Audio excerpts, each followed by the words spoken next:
4/12/82। श्री राग महला पंजवा। प्रीत लगी तिस सच स्यों मरे ना आवे जाए।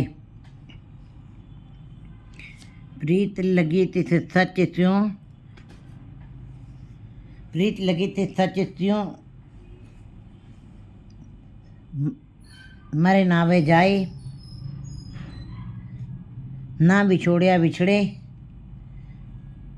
सब मेरे आत्माए। वैसे तो प्रीत एक के साथ लगनी बहुत कठिन है। वाणी में लिखा है, पढ़ना सुनना बड़ा आसान था लगता है, लेकिन किनकी प्रीत एक के साथ जुड़ती है, किनकी प्रीत एक के साथ लग जाती है, वो गुरुजी ने वाणी में आगाह किया है। कैसे जीव होते हैं जिनकी प्रीत उस एक परमात्मा से ही केवल जुड़ती है।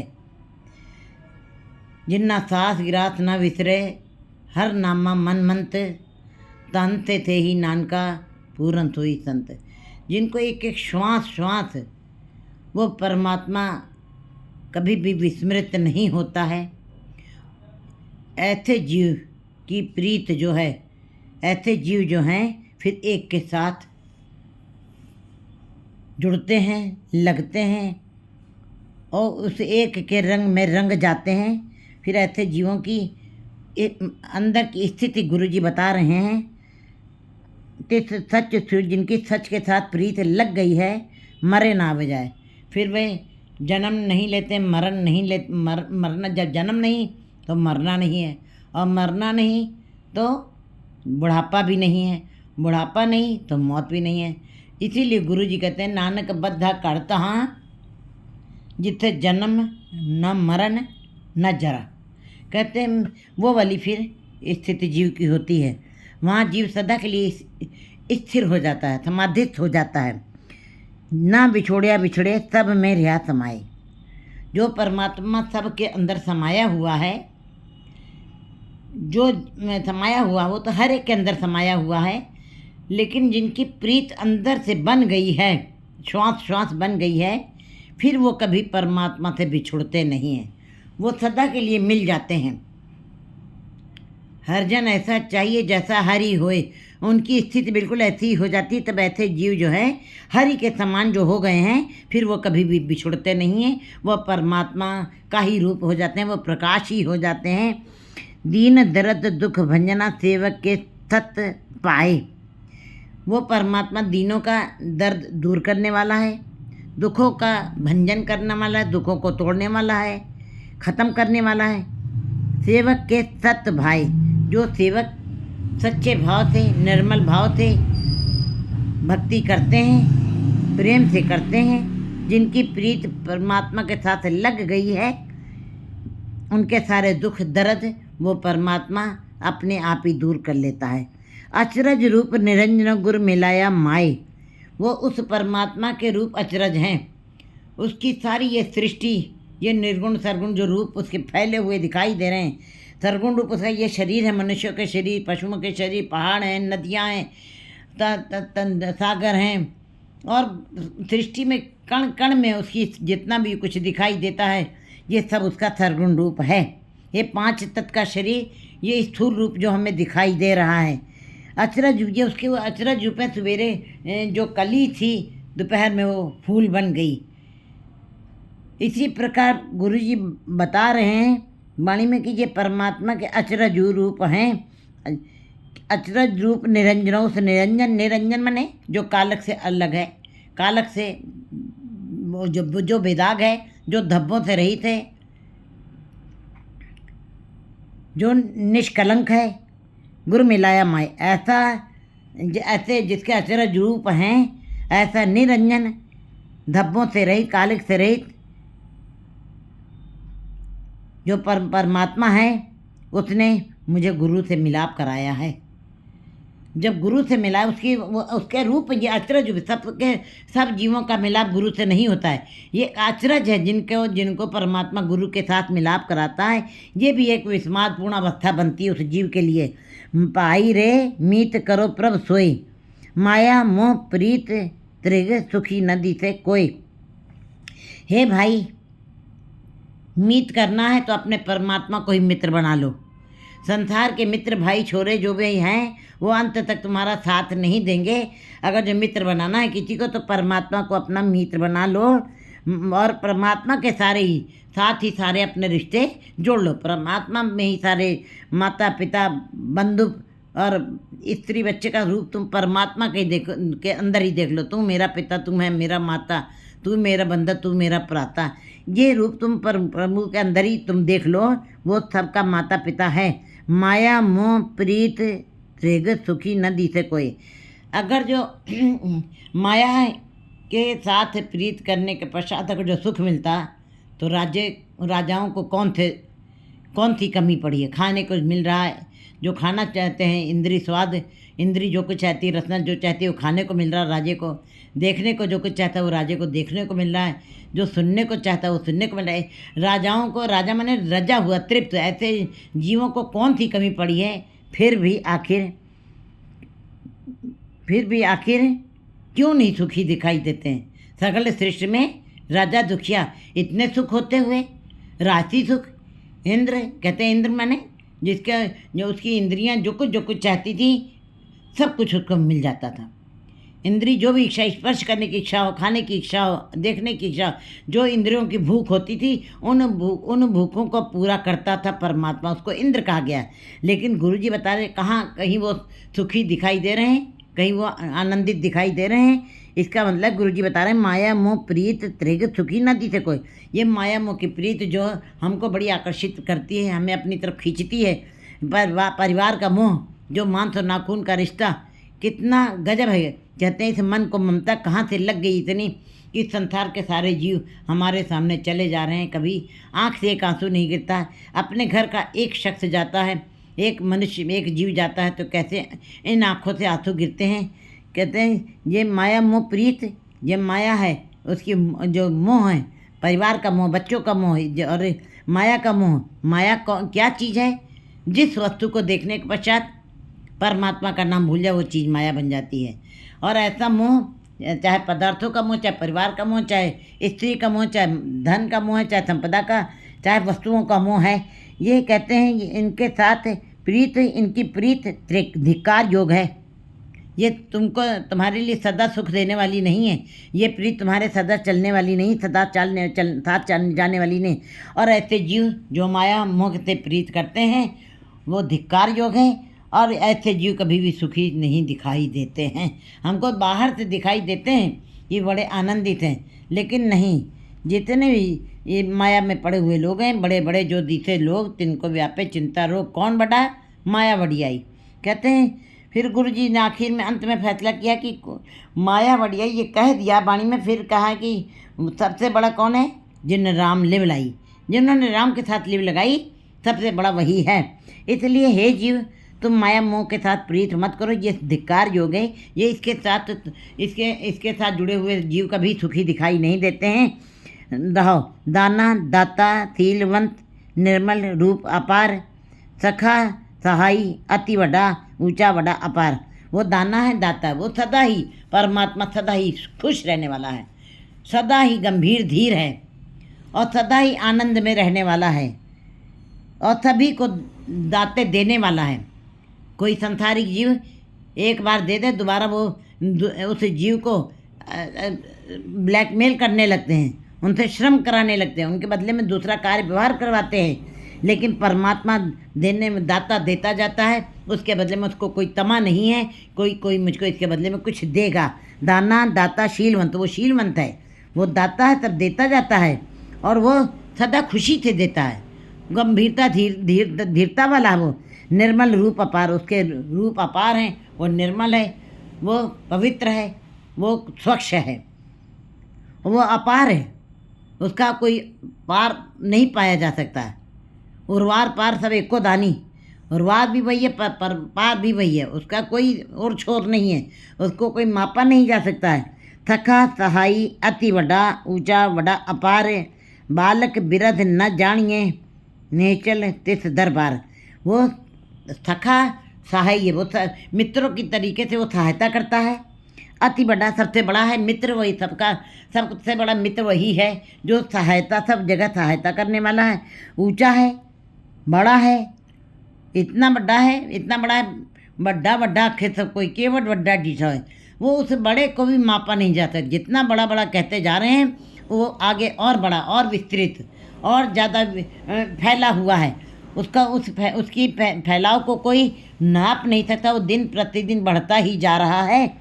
बड़ा अपार अपार है वो, उसका कोई पार नहीं पा सकता है, उसका कोई अंत नहीं पा सकता है। वो अपार है।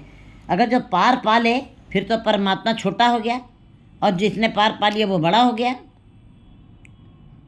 अगर जो उसके बड़ेपन को कोई बड़ा उतना बड़ा एवट वड्डा है, एवट वड्डा जाने हो कोई कहते हैं कौन जान सकता है, कौन समझ सकता है इस बात को कि वो कितना बड़ा, वो कितना अपार है। एवट वड्डा होवे कोई, परमात्मा के जैसा कोई बड़ा बन जाए तब उसकी बात वो समझ सकता है, बाकी कोई नहीं समझ सकता है। बिल्कुल जितना बड़ा परमात्मा है उतना ही बड़ा जब जीव बन जाए, उतनी गुणों वाला, उतनी समझ वाला, केवट बड्डा डीठा होए तब कोई समझ नहीं सकता उसको। लेकिन अगर उतना ही बड़ा, उतना ही विस्तृत कोई बन जाए, उसी का रूप हो जाए, तब वो उस बात को समझ सकता है। नहीं तो ये जीव की समझ से बाहर की बातें हैं।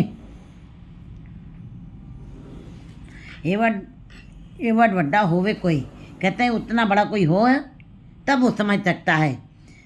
थका सहाई अति वड्डा, ऊंचा वड्डा अपार, बालक बिरध न जानिए। वो परमात्मा न बालक रूप में है न वृद्ध रूप में है।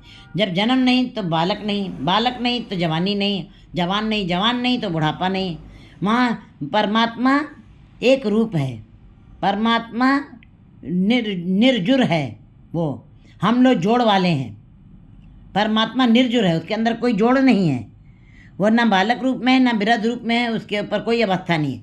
वो अजर, वो अजर है, अमर है। वो रूपों में नहीं है, वो उसके ऊपर कोई अवस्थाएं नहीं काम करती हैं। बालक वृद्ध न जानिए, ना बालक रूप में है ना उसका ना वृद्ध रूप है उसका, क्योंकि वो तो अजर अमर है, वो सदा रहने वाला, वो एक शक्ति है। वो अपने में एक साजना है, उसने अपनी संवार रहा है अपने आप को, अपनी एक शक्ति के रूप, एक मर्यादा के रूप में काम कर रहा है। वो जानिए निश्चल तिस दरबार, बस इतना समझ लीजिए उसका दरबार निश्चल है, सदा रहने वाला है। सबके सिंहासन डोल जाएंगे, राजाओं महाराजों के एक दिन वो ख़त्म हो जाएंगे, धूल धूसरित हो जाएंगे, लेकिन परमात्मा का सिंहासन सदा ही निश्चल रहेगा। वो परमात्मा आदि सच, जुगाद सच, है भी सच, नानक होती भी सच। वो जब सृष्टि नहीं थी तभी भी वो था, जब 4 युग बन गए, जुगाद सच, युगों के बाद भी वही है और आज भी वही है और कल भी वही रहेगा। वो सदा रहने वाला है, उसकी शक्ति है, वो शक्ति है, वो सदा काम करती रहेगी।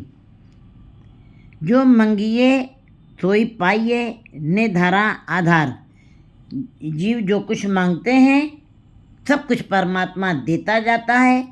वो जिनका कोई आसरा नहीं होता है, जिनकी कोई ओट नहीं होती है, जिनके पास कोई शक्ति नहीं होती है, उनका वो आधार बन जाता है, उनका वो अवलंब बन जाता है। जिनकी कोई टेक नहीं, जिनका कोई आसरा नहीं है, जाको मुश्किल अति भने सुटोही कोई न दे, लागू होए दुश्मना साक भी भज खले, सब वो भजे आसरा चुके सब असराओ। फिर ऐसे जीवों को परमात्मा उनको आसरा देता है, आधार देता है, अविलंब देता है। जिस पेखत किलबी खिराए, मन तन होवे शांत।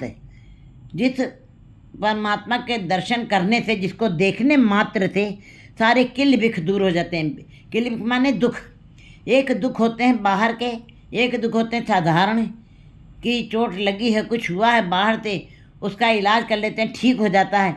एक फोड़ा निकलता है, एक फुंसी निकलती है बाहर की, उसको हम दवाई से ठीक कर लेते हैं। एक होते हैं किल बिख, कीलों वाले, बिल्कुल नासूर बन जाते हैं। जो दुख फोड़े जो नासूर बन गए हैं, जो दवा पानी करने से भी ठीक नहीं होते, वो कील जैसे करते हैं, बिल्कुल वैसा ही दुख अंदर जीव के अंदर बन जाए, नासूर बन जाए। कई दुख नासूर बन जाते हैं जीव के लिए, अंदर ही अंदर चिंतित ही दिखे सब कोई। कहते चिंता करते करते करते करते जीव चिता तक पहुंच जाता है। कहते हैं पेखत किलबिख हिरय, किलबिख माने नासूर वाले, जो नासूर बन गए तुम्हारे पाप, जो दुख तकलीफ़ बन गई है इतनी, जो कभी काटते नहीं कटती, जो सदा ही बनी रहती है, दिल दिमाग के अंदर छाई रहती हैं, वो भी दूर कर देता है परमात्मा के दर्शन मात्र से। कहते हैं मन तन होवे शांत, और मन और तन को तो शांत कोई कर भी सकता है, लेकिन मन को शांत करना बड़ा मुश्किल है। मन में तो हरदम आशाएं कामनाओं की लहरें उठा करती हैं। जैसे समुद्र में लहरें कभी शांत नहीं होती हैं, ऐसे जीव के अंदर भी लहरों का एक पहाड़ चलता ही रहता है। हर दम वो लहरें चलती रहती हैं। लेकिन गुरु जी बता रहे हैं कि मन तन होवे शांत, स्थिर हो जाएगा, डोलेगा नहीं। जीव जो है उसके सारे दुख दूर हो जाएंगे। मन तन में शांति आ जाएगी, बेचैनी खत्म हो जाएगी। एक मन एक तिहाई मन की लाए प्रांत। बस गुरुजी इस बात को जरूर आगाह करते हैं, क्योंकि वाणी पढ़ना अलग चीज़ है, सुनना अलग चीज़ है, लेकिन मन से मान लेना। जब हम मन से कोई रिश्ता मानते हैं तो उसकी याद हमारे अंदर सदा बनी रहती है। वो चाहे कितने 1000 किलोमीटर बैठा हो, वो याद में बना रहता है। इसी प्रकार गुरुजी कहते हैं कि जब भी तुम उस ईश्वर के नाम के साथ लगो, एक मन एक तिहाई, अपने मन में एक ईश्वर की आराधना करना, दो द्वैत भाव में नहीं रहना है। कहते हैं बिल्कुल द्वैत भाव मीन्स कहते हैं ये दुविधाएं सदा ही बनी रहती हैं जीव के अंदर। शरीर में मन और तन दोनों के अंदर ये दुविधाएं बनी रहती हैं। दो में जीना, इस मन को कभी भी कहते हैं तन तो शरीर है, शरीर को तो फिर भी जीव अपने हिसाब से रखता है, लेकिन मन जो दोनों तरफ दौड़ता रहता है। मन तो हर दम हलचल करता रहता है और आत्मा व्यापक है, तीनों का काम अलग अलग है। ये शरीर है, शरीर ठीक है, शरीर को ही पहले गुरुद्वारे लेके जाना है, पहले शरीर तो चले। यहाँ तो शरीर भी नहीं चल रहा है, इसीलिए मन तन होवे शांत। पहले शरीर को गुरुद्वारे लेके जाना है, फिर शरीर जाएगा तब मन भी आगाह करेगा। फिर जब शरीर जा रहा है, रोज़ जा रहा है गुरुद्वारे, वहीं पे जा कर के इसको ज्ञान मिलना है, तब मन के अंदर भी शांति आती है। क्योंकि तन और मन और आत्मा तीन इस किले के अंदर हैं। तो तन तो शरीर है, ये तो स्थूल दिखाई दे रहा है, लेकिन तन को गुरुद्वारे तक लेके जाना ही पड़ेगा। और मन भी आगाह करेगा।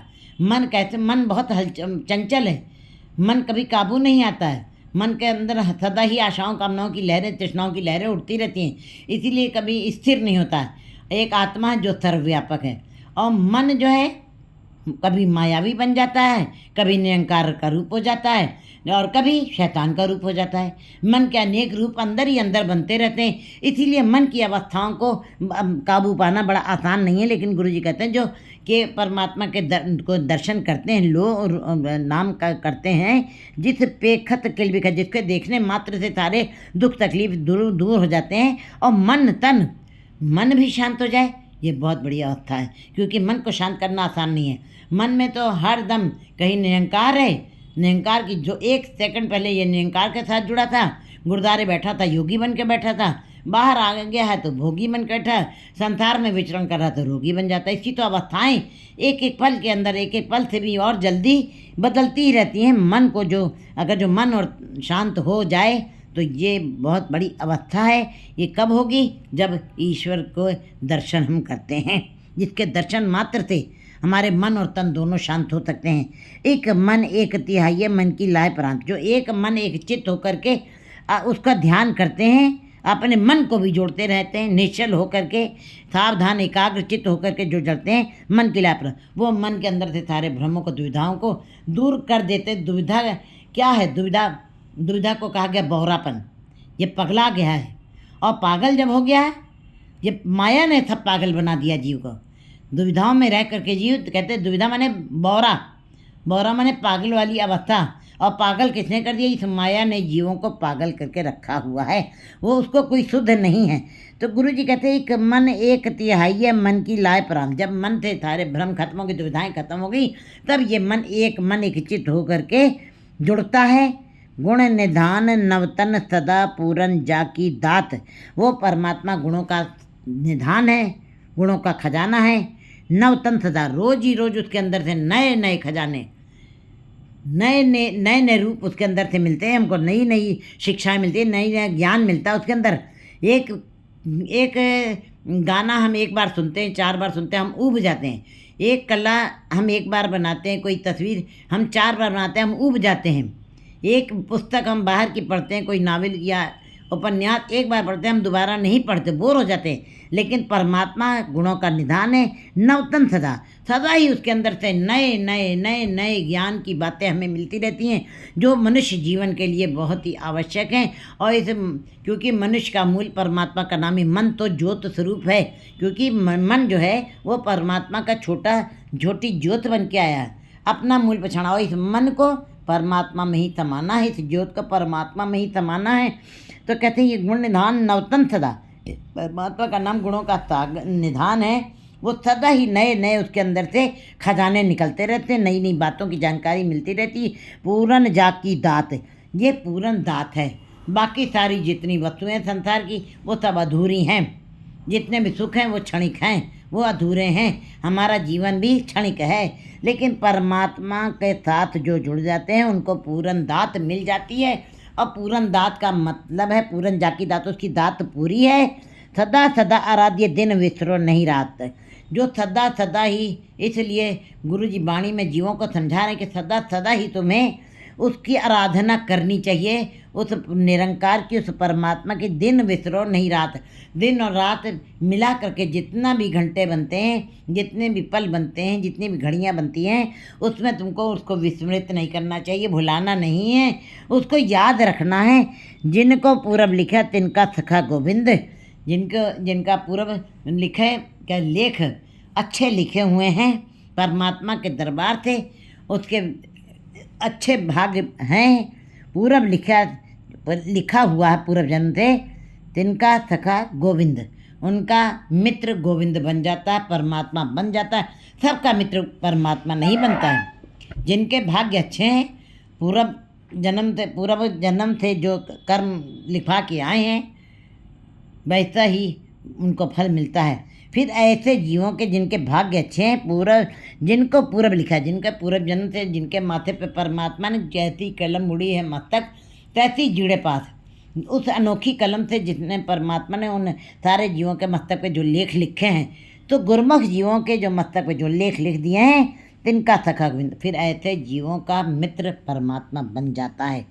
तन मन तन अर्पी सबो सगल वारिये एजिन, ऐसे जीव जो जिनके पूर्व लिखे संजोग अच्छे थे, जिनका सखा गोविंद बन गया, फिर जिनका सखा गोविंद बन गया, तो फिर ऐसे जीव जो हैं उनके अंदर कितनी आत्मिक ताकत आ जाती है, आत्मिक शक्ति आती है। वो तन और मन और धन पूरा का पूरा वो वार देते हैं, अपनी जान तक कुर्बान कर देते हैं, वो समर्पण पूरा कर देते हैं, अपने मैं मेरी का भी त्याग कर देते हैं। उनके अंदर इतनी ताकत आ जाती है, इतना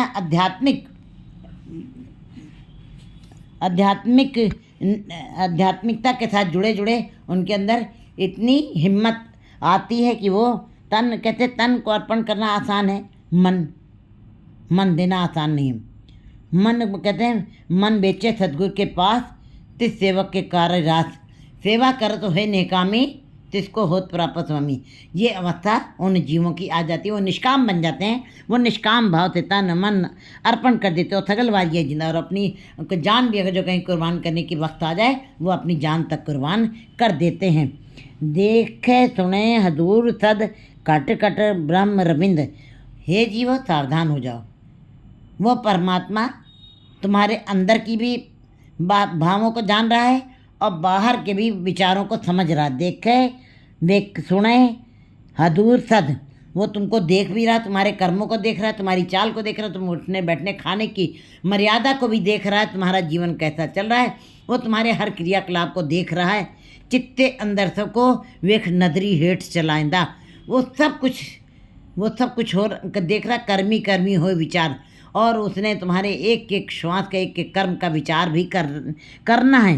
कहते हैं वो देखे सुने हदूर सद, वो तुम्हारे सदा ही अंदर बैठा हुआ है, और जहरा जुड़ो वो व्यापक होता हुआ भी वो सब में रमा हुआ है, फिर भी तुम्हारे अंदर मौजूद है, तुम्हारे पास ही है, तुम्हारे जाहर जहूरे हाजर हदूरे तुम्हारे पास ही बैठा है। सद कट कट ब्रह्म रविंद्र। हम सोचते हैं कि शायद हम बुरे कर्म कर रहे हैं, चोरी कर रहे हैं या बुरे सोच रहे हैं, तो परमात्मा नहीं देख रहा है। नहीं, गुरु जी बता रहे हैं कि हट पट्टन बीज मंदिर पन्ने, कर चोरी कर आवे, अग्गो देखे पिछो देखे तिस्ते कहा छुपावे। तुम पहरेदार को देख सकते हो, तुम मालिक को छुप के चोरी कर सकते हो, लेकिन वो परमात्मा जिसने तुमको चोरी करने के लिए भेजा है, उससे तुम नहीं बच सकते। वो तुमको देख रहा है, वो तुमको सुन रहा है, वो तुम्हारे हर कर्म को देख रहा है। कहते हैं काट कट है ब्रह्म रविंद्र, वो ब्रह्म जो ब्रह्म मीन्स पसरा हुआ है, हर घट के अंदर मौजूद है, हर जीव की वो धड़कन है, हर जीव की वो शक्ति है। जैसे ही वो अपनी शक्ति खींच लेता है, हर जीव खत्म हो जाता है, उसकी अपनी शक्ति खत्म हो जाती है, उसका अपना वर्चस्व खत्म हो जाता है। अकृत कणानु पालदा प्रभ नानक सद बख्शिंद, वो अकृत घनों को भी पालता है, चाहे कोई जीव उसको गाली देता है, चाहे कोई जीव उसकी प्रशंसा करता है, चाहे कोई जीव रोज़ उसकी वंदना कर रहा है, उपासना कर रहा है, उसको भी भोजन देता है, चाहे कोई जीव उसकी वंदना नहीं कर रहा, उसको भी वो भोजन दे रहा है। इसलिए ये कभी नहीं सोचना चाहिए कि हम भोजन दे रहे हैं किसी को, नहीं। वो परमात्मा अकृत घन, जो अकृत घन है, जो हराम खोर हैं, जो केते लल्ला मुक्कर पाएँ, केते मूर्ख खाएं, केतिया दुख सदमार, इस अवस्था में भी जो जी रहे हैं, कहते हैं परमात्मा उन ऐसे जीवों को भी जो लेके मुकर जा रहे हैं, जो रोज ही रोज अपवर्ड बोल भी रहे हैं अपने मुंह से परमात्मा के लिए, लेकिन ना परमात्मा के ऊपर कोई असर पड़ता है कोई, क्योंकि उनकी परमात्मा की अवस्था वही है। कोई उसका बुरा कहे तो किसी के साथ बुरा नहीं करता, कोई उसको 36 प्रकार के भोजन करके उसके वंदना अर्चना करे तो उसको कोई ज़्यादा फर्क नहीं पड़ रहा है। वो अकृत घनों की भी पालना करता है, उनके साथ भी उनके अंदर तात पराई नहीं है, ईर्ष्या द्वेष का भाव नहीं है, पक्षपात का भाव नहीं, वो सबको पाल रहा है, सबकी संभाल कर रहा है। नानक सद बख्शिंद, वो सदा ही बख्शने वाला है। माता पिता के बच्चे अगर जो एक आध बच्चा भी नालायक निकल जाता है तो माता पिता अपनी जायदाद से वंचित कर देते हैं, उनको बेटा मानने से इनकार कर देते। लेकिन परमात्मा कितना बड़ा बख्शंद है, अकृत घनों को पालता, अवगुणहारों को पालता है, निर्गुणियों को पालता है, जिनके अंदर एक भी गुण नहीं है उनको भी पाल रहा है। उनके लिए भी गुरुजी बता रहे अवगुण लग गुण विक्रय वचने दसुर, आओ मेरे पास आओ तो सही, एक कदम चलाओ, बढ़ो तो सही, मैं सारे तेरे अवगुणों को बख्श दूंगा और गुणों को तेरी झोली में डाल दूंगा। ये वचन है उनके, ये नहीं कि कह दिया है, वह वचन पूरा भी करते हैं गुरु, क्योंकि माता पिता संसार के जन्मदाता हैं। लेकिन जब कोई जीव गुरु के पास पहुंच जाता है, फिर उसकी अवस्था वो गुरु परमात्मा जैसी ही कर देता है। फिर परमात्मा में, गुरु में और गुरुमुख में, तीनों में कोई भेद नहीं रह जाता है। 4-13-83